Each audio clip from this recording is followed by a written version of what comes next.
Bonjour tout le monde, j'espère que vous allez bien. Aujourd'hui, je vous fais une petite vidéo sur comment est-ce que nous avons décidé d'isoler notre van. Alors d'abord, je suis pas un professionnel, donc j'ai fait comme vous. Je me suis renseigné sur internet, j'en ai parlé avec des gens, j'ai essayé de lire un maximum sur le sujet. D'abord, est-ce qu'il faut isoler son van? Eh bien là, tout le monde était d'accord pour dire que oui.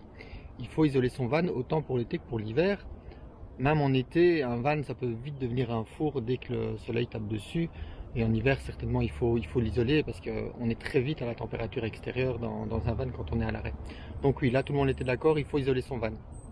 Maintenant, comment faire? Ça part vraiment dans tous les sens. Il y a plein d'avis sur le sujet, des avis qui se contredisent aussi, et donc ça n'a pas été facile. Mais donc voilà, je vous fais part de mes conclusions, de la méthode que nous avons choisie pour isoler le van. Je peux pas vous montrer un pas à pas comment on a fait parce que bon ben voilà, le van il est fini, donc tout est caché dans les parois. Mais donc on a fait une structure en bois, une structure verticale en bois qui est fixée directement dans la carrosserie, et alors pour pouvoir mettre des panneaux de laine de verre de 6 cm d'épaisseur. On a comblé tous les creux avec de la laine de verre partout où on pouvait en mettre. Et au-dessus, on a recouvert avec un multicouche de 15 couches.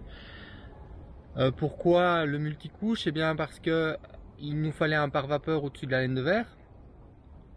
Et il se trouve qu'il y a un pare-vapeur intégré dans le multicouche qu'on a choisi. Et la différence de prix entre un simple pare-vapeur ou un multicouche avec pare-vapeur, ben, la différence n'était vraiment pas énorme. Donc par rapport au prix.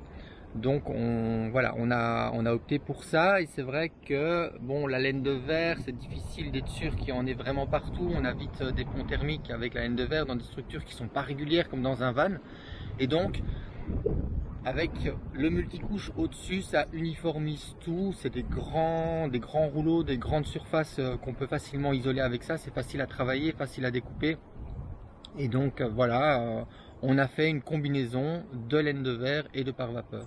Ce sont deux matériaux qui ne coûtent pas tellement cher, et le facteur budgétaire était un facteur important pour nous. Je peux vous montrer un petit bout du multicouche ici parce que j'ai pas encore fait la finition. Donc vous voyez, on est sur 15 couches, on en fait à 10 couches, 15 couches. Là il y avait une promo sur le 15 couches, c'est pour ça que j'ai pris celui-là. Tout est recouvert avec des panneaux de multiplex en 4 mm. 4 mm, c'est vraiment pas beaucoup, mais c'est pas une structure qui supporte beaucoup de poids, hein. Tout ce qui doit vraiment être fixé est fixé directement dans la structure en bois qui est fixée à la carrosserie. C'est pas fixé, tout ce qui est lourd n'est pas fixé dans les parois. Et 4 mm, bah, c'est suffisant, et ça permet de gagner de la place à l'intérieur du van, hein. Tout est millimétré dans ce genre de van là, et plus on met des parois épaisses, plus on perd de la place également.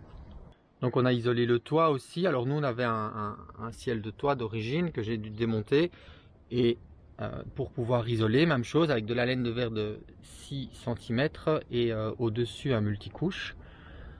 Le remontage du ciel de toit a été vraiment quelque chose de compliqué. C'est vrai que du coup moi j'ai pas dû faire de structure en bois comme faut souvent le faire, mais le remontage de ce ciel de toit a vraiment été compliqué. Tout tient avec des clips.